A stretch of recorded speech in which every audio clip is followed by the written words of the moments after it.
So King leads a march now, he's there, of nearly 2,000 supporters from Selma toward the Edmund Pettus Bridge.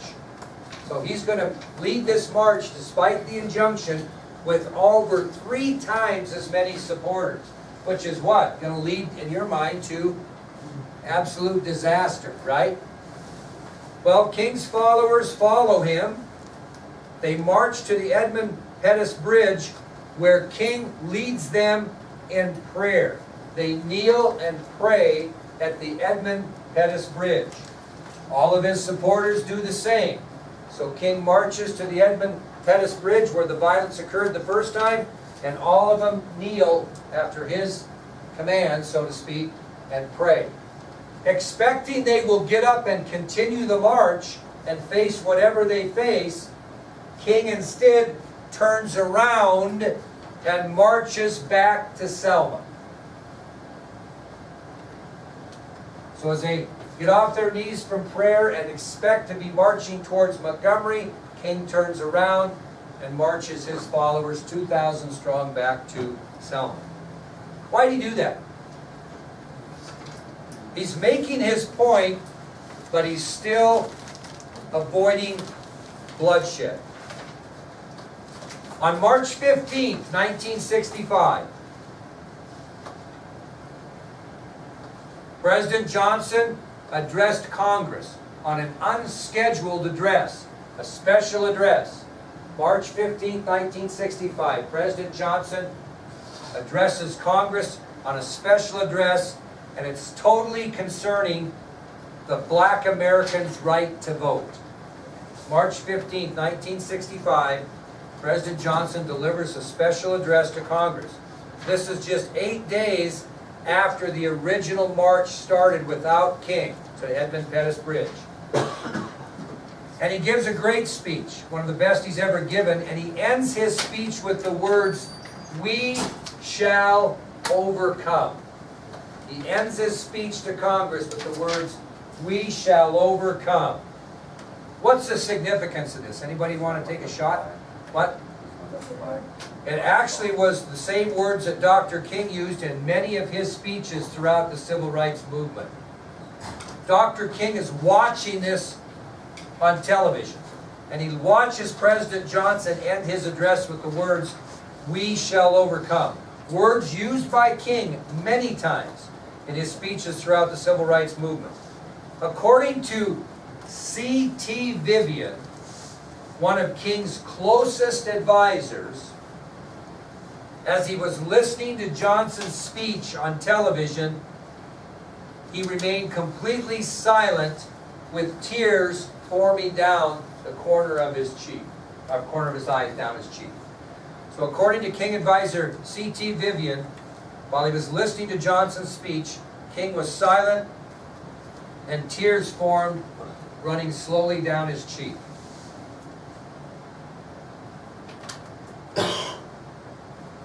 2 weeks later, that injunction was lifted. 2 weeks later, that injunction was lifted. And Dr. Martin Luther King proclaimed they would finish their walk from Selma to Montgomery. And what did Johnson do to make that happen? Think about it. What could he do? Very good. He sent in the Alabama National Guard. He sent in federal marshals, and he sent in the FBI to Alabama to ensure that King's march would not be interrupted. So 2 weeks after Johnson's speech, the federal injunction is lifted. The president sends in the Alabama National Guard, federal marshals, and the FBI into Alabama. And on March 21st, the Great March from Selma to Montgomery began, this time with 3,000 marchers. So 2 weeks after the injunction was set up, on March 21st, the Great March from Selma to Montgomery began with nearly 3,000 marchers. Again, under the protection of federal marshals, the Alabama National Guard, and the FBI. It took them 5 days to march from Selma to the steps of the state capitol in Montgomery. How far away was it again? 54 miles. So after 5 days of marching, they arrived at the steps of the state capitol. You know how many people were at the state capitol waiting for them? 25,000 people were there waiting for them. In a positive manner, not a negative manner. So after 5 days of marching, they arrived at the steps of the state capitol to a crowd of nearly 25,000 people. And what did King do when he arrived? Obviously, he gave another speech. And during that speech, he was quoted as saying, quote, "Our feet are tired, but our souls are rested." Our feet are tired, but our souls are rested. What was the purpose of the march in the first place? What was the purpose of going to Selma in the first place? To get the president to pass a voting rights law, which happened after the march to Montgomery and goes down in history as the Voting Rights Act of 1965. So that was a very positive but negative time. Very good story. Okay, that'll take us to the third incident, which I think you'll enjoy. And that's the Watts riot. Anybody heard of the Watts riot before? Okay. On August 11th of 1965, is Johnson just getting pounded and pounded and pounded with this stuff? Incredible. August 11th, 1965, violence occurred in the black community of Watts. Anybody know where that's a suburb? It's a black ghetto where? Anybody know? Big city? Close? No? You're going to get to Detroit. Los Angeles. Okay? So on August 11th, 1965, violence occurs in the black community of Watts, which is a black ghetto in Los Angeles. And what happened simply is during the evening hours of August 11th, 1965, a Negro man was arrested for drunken driving. On that night, a Negro man was arrested for drunken driving. Well, who showed up? Obviously, if they're arrested, you got police there. And a crowd drew kind of around this incident. And the crowd was black and very distrustful of white police officers. Okay? So a crowd kind of draws around this incident of this arrest of a black drunk driver. And this crowd is distrustful of police, and pretty soon some Negro youth start throwing rocks. And then pretty soon that's empty bottles. And then pretty soon it's anything they could get their hands on. Okay?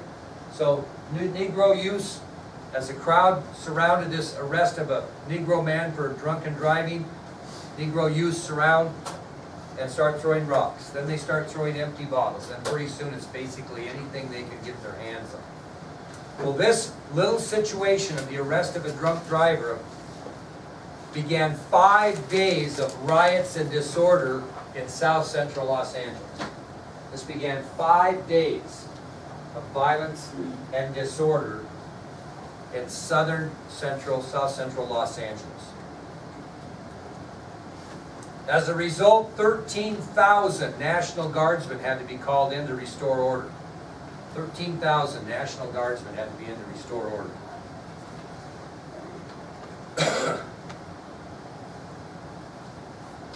By the time the riot was subdued 5 days later, damage had been done to both South Central Los Angeles and to President Johnson's Great Society.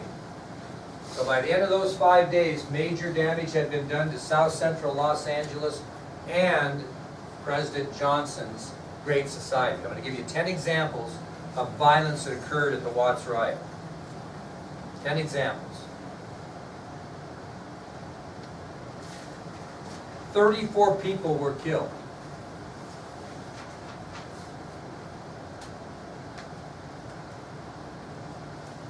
Approximately 900 people were injured.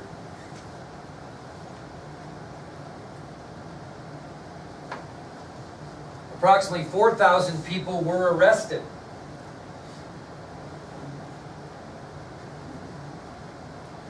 .209 buildings were completely gutted by fire. 209 buildings in the Watts area were completely gutted by fire.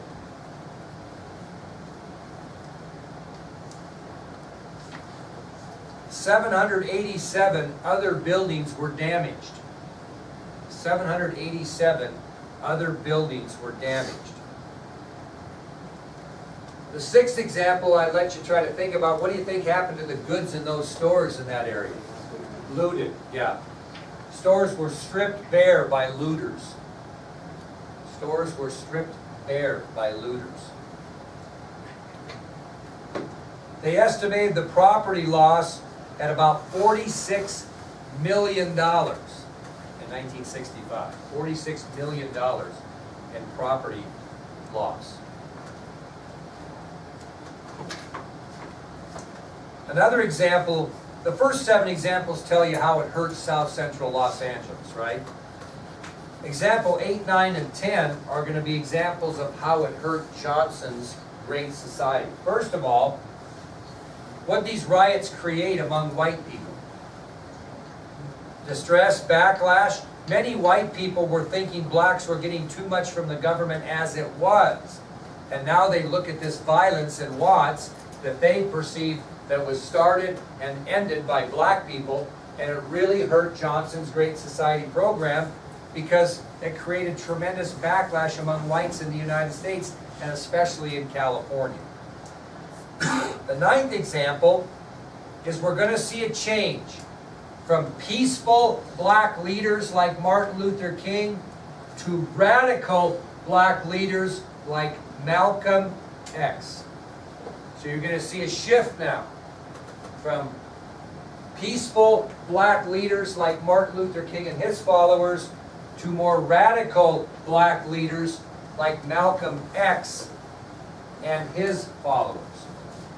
And the 10th example is this event in Watts initiated a new civil rights movement, moving from peaceful demonstration to violent demonstration. We know in African American history as Black Power. Black Power. So the 3 examples that hurt Johnson's Great Society were the riots created a backlash among many white people. The riots drew attention to more radical black leaders like Malcolm X, and you had a change in philosophy in the civil rights movement from peaceful demonstration to non-peaceful demonstration, also known in African American history as Black Power. Now, where was President Johnson during the time that the Watts riot took place? He was at his ranch in Stonewall, Texas, taking a little R&R.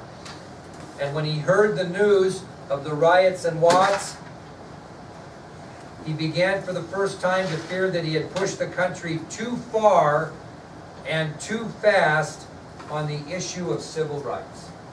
So it was after the Watts riot, when Lyndon Johnson heard about it at his ranch in Stonewall, Texas, that he thought to himself for the first time, by God, I pushed the country too far and too fast on civil rights. Okay, and the last thing we'll talk about today are events in Chicago in July of 1966. Events in Chicago in July of 1966. So, where does King go after his march in Selma, his point there? He decides to go to the north. Have we ever had a civil rights push in the north yet? Everything's been in the south. And he decides he's going to go to Chicago in July of 1966 to try to fix some issues there. Kind of historic because everything had been done in the south. This is the first time that he goes north. And what was he concerned about in the urban areas in Chicago? Poverty among black people. The poverty in Chicago was alarming. And he realized, I can't fulfill my I have a dream if I'm going to ignore poverty in the north. So what he does, believe this or not, to prove his commitment to changing the poverty situation in blacks in Chicago, he moves his family into the most rundown apartment in the most unbelievable Chicago slum ever. So to prove his commitment, King moves his family into a rundown apartment in the Chicago slum areas.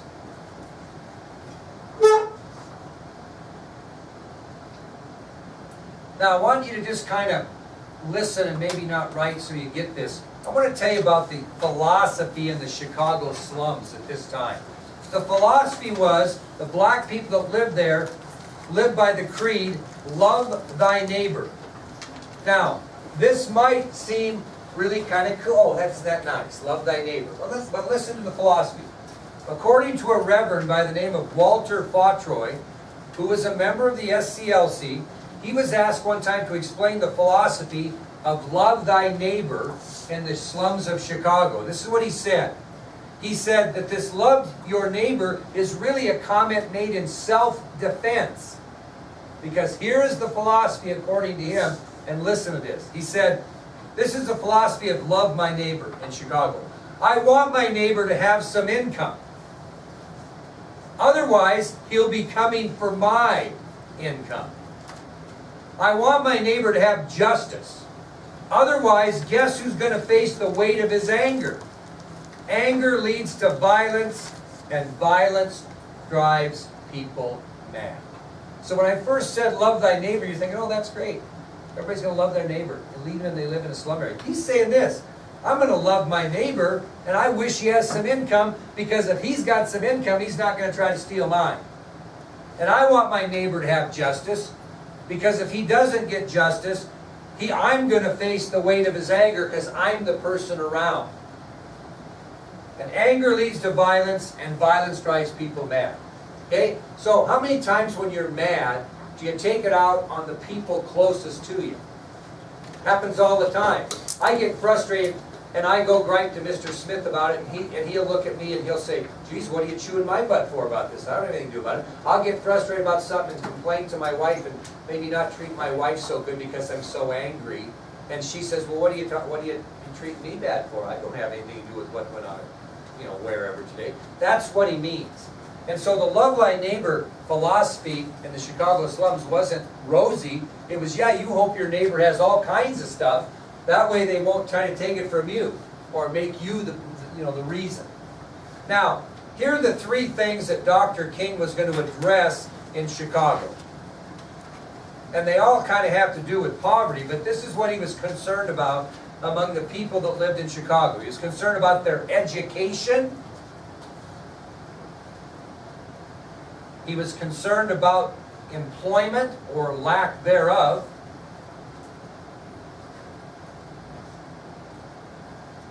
And he was really concerned about unfair housing practices. So the three things that he was concerned about, other than poverty, that brought him to Chicago, were lack of education for those people in the Chicago slums, lack of employment, and he was really concerned about unfair housing practices. They had slums because of unfair housing practices. And so what Dr. King did in late July of 1966 is he organized a series of marches in Chicago.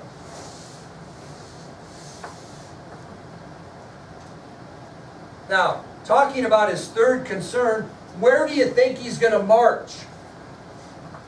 Think about it. He's concerned about unfair housing practices. Where is he going to march? Is he going to march in the slum areas? He's going to march in the white neighborhoods who are discriminating against black people living there. How is that going to go over? But that's what he did. So he organizes these marches through all white neighborhoods to protest the discriminatory practices of not only the people that live there, but the real estate agents in the area who will not rent or sell to black people. Well, this didn't go over very well. As the marches were going on, hundreds of angry whites were throwing bottles, bricks, and everything else at these marchers. They were throwing bottles and bricks and everything else at these marchers. King himself was hit in the head with a brick during this march in Chicago. Now we're going to end with a couple of things here I want you to really get. King was interviewed after this incident in Chicago, after he had witnessed this violence, after he had been hit himself with a brick in the head. And he said, quote, "I think it is one of the most tragic pictures of man's inhumanity to man that I've ever seen. And I've been in Mississippi and Alabama.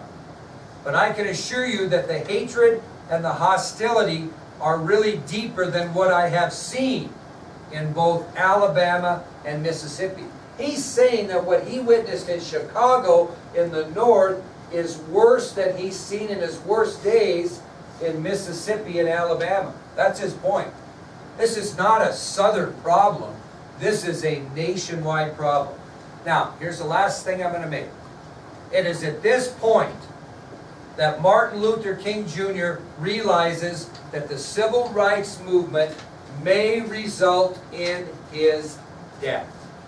This is where Dr. King, after the events in Chicago, finally realizes that the movement might result in his death.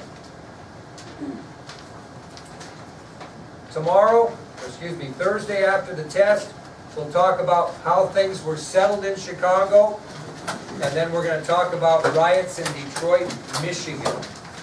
Very good job today. We might get through Vietnam before we go.